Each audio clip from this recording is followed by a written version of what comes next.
ದೆಹಲಿಯಲ್ಲಿ ಇಂದು 5 ಗಂಟೆಗೆ ಕತ್ತಲಾವರಿಸಿತ್ತು. ಇದ್ದಕ್ಕಿದ್ದಂತೆ ಬಿರುಗಾಳಿ ಸಹಿತವಾದ ಮಳೆ ಸುರಿಯಲು ಆರಂಭಿಸಿತು. ಇದ್ದಕ್ಕಿದ್ದಂತೆ ಆವರಿಸಿದ ಕಾರ್ ಮೋಡಗಳಿಂದಾಗಿ ವಿದ್ಯುತ್ ಸಂಪರ್ಕ ಕಡಿತವಾಗಿದೆ. ಮಧ್ಯಾಹ್ನ 46 ಡಿಗ್ರಿ ಸೆಲ್ಸಿಯಸ್ನಷ್ಟಿದ್ದ ಉಷ್ಣಾಂಶ ದಿಢೀರನೆ 20ಕ್ಕೆ ಕುಸಿತು.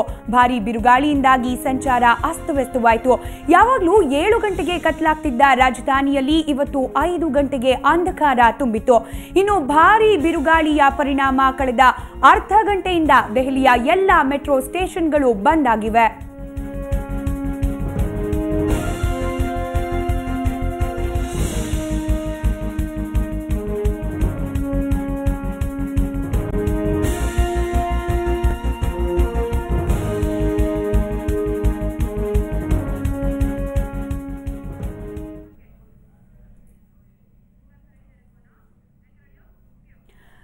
ಈ ಬಗ್ಗೆ ಮತ್ತಷ್ಟು ಮಾಹಿತಿ ಪಡೆಯೋಣ. ನಮ್ಮ ಸಹ ಸಂಪಾದಕ ಲಕ್ಷ್ಮಣ್ ಹೂಗಾರ್ ದೂರವಾಣಿ ಸಂಪರ್ಕದಲ್ಲಿದ್ದಾರೆ.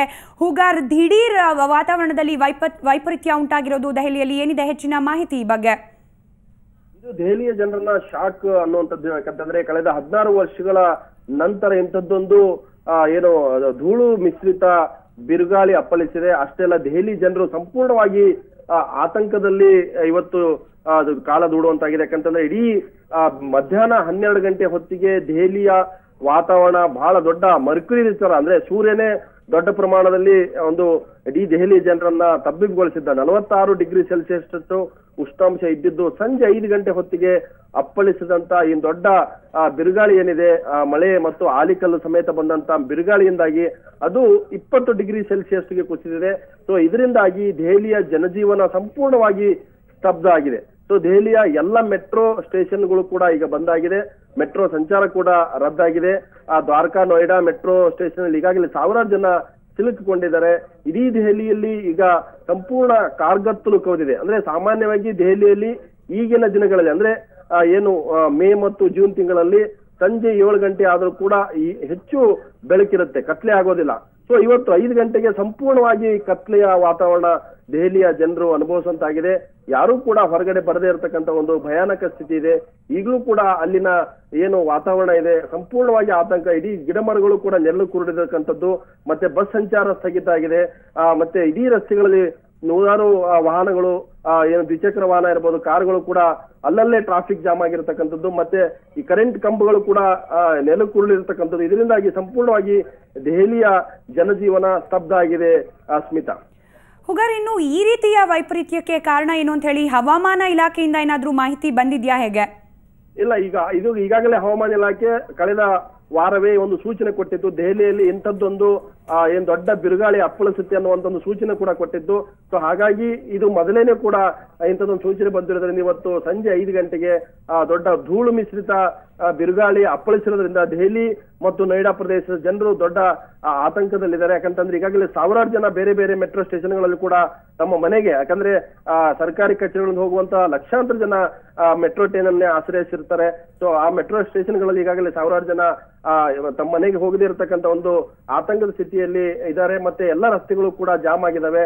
ಮತ್ತೆ ರಸ್ತೆಗಳ ಮೇಲೆ ಮರಗಳು ಕೂಡ ಉಳಿದಾವೆ. ಯಾಕಂದ್ರೆ ದೆಹಲಿಯಲ್ಲಿ ಹೆಚ್ಚು ಮರಗಿಡಗಳಿರೋದ್ರಿಂದ ಮತ್ತೆ ಇಡೀ ಅನೇಕ ಪ್ರದೇಶಗಳಲ್ಲೂ ಕೂಡ ಒಂದು ದೊಡ್ಡ ಗ್ರೀನ್ ಇರೋದ್ರಿಂದ ಎಲ್ಲವೂ ಕೂಡ ರಸ್ತೆ ಸಂಚಾರ ಅಸ್ತವ್ಯಸ್ತ ಆಗಿದೆ. ವಾಹನಗಳು ಕೂಡ ಜಖಮ್ ಆಗಿರತಕ್ಕಂಥದ್ದು. ಎಲ್ಲ ರಸ್ತೆಗಳು ಕೂಡ ಕಲ್ಲು, ಗಿಡ ಮರ ಮತ್ತೆ ಲೈಟ್ ಕಂಬ ಬಿದ್ದಿರೋದ್ರಿಂದ ಇಡೀ ದೆಹಲಿ ಒಂದು ರೀತಿಯ ಸ್ತಬ್ಧ ಆಗಿದೆ. ಜೊತೆಗೆ ದೆಹಲಿಗೆ ಬರುವಂತ ಅನೇಕ ವಿಮಾನಗಳನ್ನು ಕೂಡ ವಿಮಾನದ ದಿಕ್ಕನ್ನು ಕೂಡ ಬದಲಾವಣೆ ಮಾಡಲಾಗಿದೆ. ಈಗಾಗಲೇ ಬಂದಿರುವ ಮಾಹಿತಿ ಪ್ರಕಾರ 12 ವಿಮಾನಗಳ ದಿಕ್ಕನ್ನು ಲಕ್ನೋ ಮತ್ತು ಜೈಪುರ್, ಅಮೃತ್ಸರಕ್ಕೆ ಏನಂದ್ರೆ ಡಿವಿಯೇಟ್ ಮಾಡಿದ್ದಾರೆ. ಹಾಗಾಗಿ ದೆಹಲಿಯಲ್ಲಿ ವಿಮಾನಗಳನ್ನ ಇಳಿಯಕ್ಕೂ ಕೂಡ ಆಗದಿರ್ತಕ್ಕಂಥ ಒಂದು ಬಿರುಗಾಳಿ ಇರೋದ್ರಿಂದ ದೆಹಲಿಯಿಂದ ಹೊರಗಡೆ ಹೋಗುವಂತ ವಿಮಾನಗಳು ಕೂಡ ವಿಳಂಬ ಆಗಿದ್ದಾವೆ. ಅದು ಬೆಂಗಳೂರು ಇರ್ಬೋದು, ಚೆನ್ನೈ ಇರ್ಬೋದು, ಮುಂಬೈ ಇರ್ಬೋದು, ಗೋವಾ ಇರ್ಬೋದು, ಬೇರೆ ದೆಹಲಿಯಿಂದ ಹೋಗುವಂತ ಎಲ್ಲ ವಿಮಾನಗಳು ಕೂಡ ವಿಳಂಬ ಆಗಿರ್ತಕ್ಕಂಥದ್ದು. ಮತ್ತೆ ಮೆಟ್ರೋ ರೈಲು ಸಂಚಾರ ಸ್ಥಗಿತ ಆಗಿರ್ತಕ್ಕಂಥದ್ದು, ರಸ್ತೆ ಸಂಚಾರ ಸ್ಥಗಿತ ಆಗಿದೆ, ವಿದ್ಯುತ್ ಕೈಕೊಟ್ಟಿದೆ. ಇಡೀ ಕತ್ತಲೆಯ ವಾತಾವರಣ ದೆಹಲಿಯ ಜನರನ್ನ ಇವತ್ತು ಕಾಡ್ತಾ ಇದೆ. ಸ್ಮಿತಾ, ಧನ್ಯವಾದ ಹುಗಾರ್ ತಮ್ಮೆಲ್ಲ ಮಾಹಿತಿಗಾಗಿ. ಇನ್ನು ಈ ಬಗ್ಗೆ ಮಾತನಾಡಲಿಕ್ಕೆ ದೆಹಲಿ ನಿವಾಸಿಯಾದ ಬಸವರಾಜ್ ಮೇಟಿ ಅವರು ದೂರವಾಣಿ ಸಂಪರ್ಕದಲ್ಲಿದ್ದಾರೆ. ಬಸವರಾಜ್ ಅವರೇ, ಒಂದು ರೀತಿಯಲ್ಲಿ ದಿಢೀರ್ ವಾತಾವರಣದಲ್ಲಿ ಬದಲಾವಣೆ ಆಗಿರೋದು, ಯಾವ ರೀತಿ ಇದೆ ದೆಹಲಿಯಲ್ಲಿ ಸದ್ಯದ ಪರಿಸ್ಥಿತಿ? ದೆಹಲಿಯಲ್ಲಿ ಸದ್ಯದ ಪರಿಸ್ಥಿತಿ 4 ಗಂಟೆಯಿಂದ ನೀವು ಹೊರಗಡೆ ರೋಡ್ ಕಾಣೋದಿಲ್ಲ ಮೇಡಮ್. ಗಿಡ ಎಲ್ಲ ರೋಡಿಗೆ ಬಿದ್ದಿದೆ. ನೀವು ಮನೆ ಒಂದು ಮೀಟರ್ ಮನೆ ಏನಿದೆ ಅಂತ ಕಾಣೋದಿಲ್ಲ, ಆ ಪರಿಸ್ಥಿತಿ ಆಗಿದೆ. ಸಿಕ್ಕಾಪಟ್ಟೆ ಮಳೆ ಇದೆ, ಟ್ರಾಫಿಕ್ ಜಾಮು ಡೆಲ್ಲಿಯಲ್ಲಿ. ಅದು ಸಡನ್ ಆಗಿ ಯಾವ್ದು ಇದು ಬಂದಿದೆ ಗೊತ್ತಿಲ್ಲ, ಆದ್ರೆ ಅಸ್ತವ್ಯಸ್ತ ಆಗೋಗ್ಬಿಟ್ಟಿದೆ ಜನ. ಓಕೆ, 4 ಗಂಟೆಯಿಂದ ಹೀಗಿದೆ ವಾತಾವರಣ ಅಂತ ಹೇಳ್ತಿದ್ರಿ, ಅದಕ್ಕೆ ಮುಂಚೆ ಹೇಗಿತ್ತು ಅಂತ ಹೇಳಿ ದೆಹಲಿಯಲ್ಲಿ ಇವತ್ತು ವಾತಾವರಣ? ಸಿಕ್ಕಾಪಟ್ಟೆ ಬಿಸಿಲು ಇತ್ತು ಮೇಡಮ್. ಐ ಥಿಂಕ್ 42 ಇತ್ತು ಇವತ್ತು ಮಧ್ಯಾಹ್ನ ಬಿಸಿಲು. ಸಡನ್ ಆಗಿ 4 ಗಂಟೆಗೆ ಟೆಂಪರೇಚರ್ ಪೂರಾ ಡೌನ್ ಆಗಿದೆ. ಈಗಾದ್ರೂ ನೀವು ರೋಡ್ ಅಲ್ಲಿ ಯು ಕ್ಯಾನ್ ಡ್ರೈವ್ ಮಾಡಕ್ ಆಗಲ್ಲ, ಕಾರು ಲೈಟ್ ಹಚ್ಕೊಳ್ಳಾರ್ದೆ. ಈಗ 5 ಗಂಟೆ, ಯಾವಾಗ್ಲೂ 7 ಗಂಟೆ ಗಂಟ ನಾವು ಲೈಟ್ ಹಚ್ಕೊಂಡು ಡ್ರೈವ್ ಮಾಡಲ್ಲ. ಬಟ್ ಆದ್ರೂ ಈಗ 4 ಗಂಟೆಗೆ ನಾವು ಲೈಟ್ ಹಾಕೊಂಡು ಡ್ರೈವ್ ಮಾಡೋ ಪರಿಸ್ಥಿತಿ ಬಂದಿದೆ. ಓಕೆ, ಇನ್ನು ಬಸವರಾಜ್ ಅವರೇ, ಈ ರೀತಿಯ ವಾತಾವರಣದಲ್ಲಿ ವೈಪರೀತ್ಯ ಆಗುತ್ತೆ ಅಂತ ಹೇಳಿದ್ರೆ ಹವಾಮಾನ ಇಲಾಖೆ ಸಾರ್ವಜನಿಕರಿಗೆ ಮಾಹಿತಿಯನ್ನ ರವಾನಿಸುತ್ತೆ ಒಂದು ದಿನ ಮುಂಚಿತವಾಗಿ, ಆ ರೀತಿಯಾದ ಯಾವುದೇ ಇದು ಇನ್ಫಾರ್ಮೇಶನ್ ಕೊಟ್ಟಿರ್ಲಿಲ್ಲ ಮೇಡಮ್. ಸೊ ಇವಾಗ ಸಾಕಷ್ಟು ಜನ ಎಂದಿನಂತೆ ತಮ್ಮ ಕಚೇರಿಗಳಿಗೆ ತೆರಳಿರ್ತಾರೆ, ತಮ್ಮ ಕೆಲಸದಲ್ಲಿ ಇನ್ವಾಲ್ವ್ ಆಗಿರ್ತಾರೆ. ಇವಾಗ ಅವರ ಪರಿಸ್ಥಿತಿ ಏನು ಅಂತ ಹೇಳಿ ಹೇಗೆ? ಮೇಡಮ್, ನಾನು ನಂದೇ ಒಂದು ಪರಿಸ್ಥಿತಿ ಹೇಳ್ತೀನಿ. ನಾನು 4 ಗಂಟೆಗೆ ಇಲ್ಲಿಂದ ನನ್ನ ಆಫೀಸ್ ಮುಗಿತು ಹೋಗ್ತಾ ಇದ್ದೀನಿ. ಟುಡೇ 6 o'clock ರೋಡ್ ಮಧ್ಯದಲ್ಲಿ ಇದ್ದೀನಿ ಮೇಡಮ್. ಓಕೆ, ರೋಡ್ ಬಿದ್ದಿದೆ, ಟ್ರಾಫಿಕ್ ಜಾಮ್ ಇದೆ, ಪೊಲೀಸರು ಬರ್ತಾ ಇದ್ದಾರೆ, ಕ್ಲಿಯರ್ ಮಾಡ್ತಾ ಇದ್ದಾರೆ. ಇಟ್ಸ್ 2 ಗಂಟೆ ಆಯ್ತು, ನಾನು ಇನ್ನ ಇಲ್ಲೇ ಇದ್ದೇನೆ ಮೇಡಮ್, ರೋಡ್ ಅಲ್ಲೇ ಇದ್ದೇನೆ. ಬಸವರಾಜ್ ಅವರೇ, ನೀವು ಎಷ್ಟು ವರ್ಷದಿಂದ ದೆಹಲಿಯಲ್ಲಿ ಇರೋದು? ಈ ಹಿಂದೆ ಯಾವಾಗ್ಲಾರು ಈ ರೀತಿ ಆಗಿದ್ದು ನಿಮ್ಮ ಗಮನಕ್ಕೆ ಬಂದಿದ್ದುಂಟಾ? ಇಲ್ಲ ಮೇಡಮ್, ನಾನು 17 ವರ್ಷದಿಂದ ಡೆಲ್ಲಿಯಲ್ಲಿ ಇದ್ದೀನಿ. ಈ ಪರಿಸ್ಥಿತಿ ಒಮ್ಮೆ ನೋಡಿರ್ಲಿಲ್ಲ ಮೇಡಮ್. ಓಕೆ, ನಿನ್ನೆ ಎಕ್ಸ್ಟ್ರೀಮ್ 46 ಡಿಗ್ರಿ ಸೆಲ್ಸಿಯಸ್ ಇತ್ತು, ಇವತ್ತು ಸಡನ್ ಆಗಿ ಡೌನ್ ಆಗಿದೆ. ಇನ್ನು ಕರೆಂಟ್ ಕೂಡ ಬಹಳಷ್ಟು ಭಾಗಗಳಲ್ಲಿ ಕಟ್ ಆಗಿರೋದು, ಸಂಪರ್ಕ ಸಾಧ್ಯವಾಗ್ತಿಲ್ಲ. ನಿಮ್ಮ ಕುಟುಂಬದ ಜೊತೆ ಸಂಪರ್ಕ ಸಾಧ್ಯವಾಯ್ತಾ? ಅವರೆಲ್ಲ ಸುರಕ್ಷಿತವಾಗಿದ್ದಾರೆ ಅಥವಾ ನೀವು ಸುರಕ್ಷಿತವಾಗಿದ್ದೀರಿ ಅಂತ ಹೇಳಿ ಮೆಸೇಜ್ ಪಾಸ್ ಮಾಡ್ಲಿಕ್ಕೆ ಆಯ್ತಾ ಹೇಗೆ? ಇಲ್ಲ, ಕಮ್ಯುನಿಕೇಶನ್ ಚೆನ್ನಾಗಿದೆ ಮೇಡಮ್, ಬಟ್ ಆದ್ರೆ ಎಲೆಕ್ಟ್ರಿಸಿಟಿ ಇಲ್ಲ ಅಷ್ಟೇ. ಎಲೆಕ್ಟ್ರಿಸಿಟಿ ಇಲ್ಲ. ಓಕೆ, ಹೀಗೆ ಮುಂದುವರಿಯೋ ಚಾನ್ಸಸ್ ಕಂಡು ಬರ್ತಿದ್ಯಾ ಅಥವಾ ಏನಾದ್ರೂ ಬಿರುಗಾಳಿ ಕಮ್ಮಿ ಆಗೋದು, ಮಳೆ ಕಮ್ಮಿ ಆಗಿರೋದು, ಈ ರೀತಿ ಏನಾದ್ರೂ ಕಂಡು ಬರ್ತಿದ್ಯಾ ಹೇಗೆ? ಬಿರುಗಾಳಿ ಸ್ವಲ್ಪ ಕಡಿಮೆ ಆಗುತ್ತೆ ಅಂತ ಕಾಣ್ತಾ ಇದೆ ಮೇಡಮ್, ಬಟ್ ಅದು ಹೆಂಗ್ ಪ್ರಿಡಿಕ್ಟ್ ಮಾಡಕ್ ಸಾಧ್ಯ ಇಲ್ಲ ಮೇಡಮ್. ಯಾಕಂದ್ರೆ ಹವಾಮಾನ ಇಲಾಖೆಯವರು ಏನು ಪ್ರಿಡಿಕ್ಟ್ ಮಾಡಿರ್ಲಿಲ್ಲ. ನಿನ್ನೆ ಹವಾಮಾನ ಇಲಾಖೆಯವರು 46 ಡಿಗ್ರಿ ಇದೆ, ಇನ್ನು ಜಾಸ್ತಿ ಆಗ್ಬಹುದು ಅಂತ ಪ್ರಿಡಿಕ್ಟ್ ಮಾಡಿದ್ರು ನಿನ್ನೆ ಡೆಲ್ಲಿಯಲ್ಲಿ. ಬಟ್ ಅದು 46ಕ್ಕಿಂತ ಕಡಿಮೆ ಬಂತು. 4 ಗಂಟೆಗಿಂತ ಇದು ಟೆಂಪರೇಚರ್ ಬಹಳ ಕಡಿಮೆ ಆಗಿದೆ. ಓಕೆ, ಬಸವರಾಜ್ ಅವರೇ, ನೀವು ಎಕ್ಸಾಕ್ಟ್ಲಿ ಎಲ್ಲಿದ್ದೀರಿ ದೆಹಲಿಯಲ್ಲಿ? ನಿಮ್ಮ ಜೊತೆ ಎಷ್ಟೆಲ್ಲ ಜನ ಈ ರೀತಿ ಸಿಲ್ಕೊಂಡಿರೋದು ಅಂತ ಹೇಳಿ ಪರಿಸ್ಥಿತಿಯಲ್ಲಿ? ನಾನು ಈಗ ಏರ್ಪೋರ್ಟ್ ರೋಡ್ ಅಲ್ಲಿ ಇದ್ದೀನಿ ಮೇಡಮ್. ಜಸ್ಟ್ ನಾನು ಮನೆಗೆ ಹೋಗ್ತಾ ಇದ್ದೀನಿ ಆಫೀಸ್ ಮುಗಿಸ್ಕೊಂಡು. ಬಟ್ 2 ಗಂಟೆಯಿಂದ ನಾವು ಮನೆಗೆ ಹೋಗ್ಲಿಕ್ಕೆ ಸಾಧ್ಯ ಆಗ್ತಾ ಇಲ್ಲ. Okay, so I think will reach by 8 o'clock ಮನೆ. ಅಂದ್ರೆ ನೀವು ಆನ್ ದ ವೇ ಅಂದ್ರೆ ರೋಡ್ ನಲ್ಲಿ ಇದ್ರಿ, ನಿಮ್ಮ ವಾಹನವನ್ನ ಚಲಾಯಿಸ್ಕೊಂಡು ಹೋಗ್ತಾ ಇದ್ರಿ? ಹೌದು ಮೇಡಮ್, ರೋಡ್ ಅಲ್ಲಿ ಟ್ರಾಫಿಕ್ ಜಾಮ್ ಇದೆ, 2 ಗಂಟೆಯಿಂದ ನಿಂತಿದ್ವಿ madam.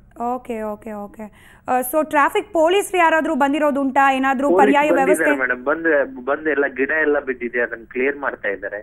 Okay okay, heavy traffic. Okay, ಧನ್ಯವಾದ ಬಸವರಾಜ್ ಅವರೇ ಸುವರ್ಣ ನ್ಯೂಸ್ ಜೊತೆ ಮಾತನಾಡಿದ್ದಕ್ಕೆ.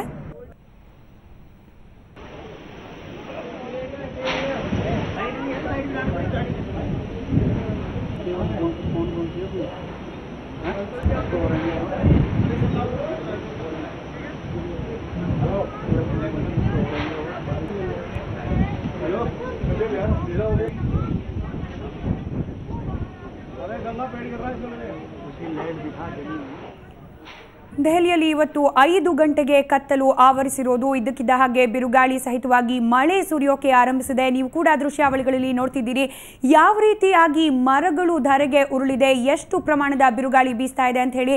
ಸಂಪೂರ್ಣವಾಗಿ ಜನಜೀವನ ಅಸ್ತವ್ಯಸ್ತವಾಗಿರೋದು. ಮಧ್ಯಾಹ್ನದವರೆಗೂ ಸುಮಾರು 4 ಗಂಟೆವರೆಗೂ 46 ಡಿಗ್ರಿ ಸೆಲ್ಸಿಯಸ್ನಷ್ಟಿತ್ತು ಉಷ್ಣಾಂಶ. ದಿಢೀರನೆ ಈಗ 20 ಡಿಗ್ರಿ ಸೆಲ್ಸಿಯಸ್ಗೆ ವಾತಾವರಣದಲ್ಲಿ 20 ಡಿಗ್ರಿ ಸೆಲ್ಸಿಯಸ್ಗೆ ಕುಸಿತಿರೋದು ಉಷ್ಣಾಂಶ. ಭಾರಿ ಬಿರುಗಾಳಿಯಿಂದಾಗಿ ಸಂಚಾರ ಕೂಡ ಸಂಪೂರ್ಣವಾಗಿ ಅಸ್ತವ್ಯಸ್ತವಾಗಿದೆ. ಯಾವಾಗಲೂ ಸುಮಾರು 7 ಗಂಟೆ ಆದರೂ ಕೂಡ ದೆಹಲಿಯಲ್ಲಿ ಕತ್ಲು ಆಗ್ತಾ ಇರಲಿಲ್ಲ. ಇವತ್ತು 5 ಗಂಟೆಗೆ ಅಂಧಕಾರ ತುಂಬಿರೋದು. 16 ವರ್ಷಗಳ ಹಿಂದೆ ಈ ರೀತಿಯ ಒಂದು ಘಟನೆ ನಡೆದಿರೋದು ವರದಿಯಾಗಿತ್ತು. 16 ವರ್ಷದ ಬಳಿಕ ಇವತ್ತು ಮತ್ತೊಮ್ಮೆ ದಿಢೀರನೆ ಈ ರೀತಿ ವಾತಾವರಣದಲ್ಲಿ ವೈಪರೀತ್ಯ ಉಂಟಾಗಿದೆ. ಕಾರ್ ಮೋಡ ತುಂಬಿರೋದ್ರಿಂದ ಸಾಕಷ್ಟು ಜನಜೀವನ ಅಸ್ತವ್ಯಸ್ತವಾಗಿರೋದು. ಟ್ರಾಫಿಕ್ ಮೂವ್ ಆಗ್ತಿಲ್ಲ, ಟ್ರಾಫಿಕ್ ಜಾಮ್ ಉಂಟಾಗಿರೋದು. ನೋಡಬಹುದು. ಇನ್ನು ಮರಗಳು ಧರೆಗೆ ಉರುಳ್ತಾ ಇದೆ. ಇನ್ನೊಂದು ಕಡೆ ಭಾರೀ ಬಿರುಗಾಳಿಯ ಪರಿಣಾಮವಾಗಿ ಅರ್ಧ ಗಂಟೆಯಿಂದ ದೆಹಲಿಯ ಎಲ್ಲ ಮೆಟ್ರೋ ಸ್ಟೇಷನ್ಗಳು ಕೂಡ ಬಂದ್ ಆಗಿದೆ.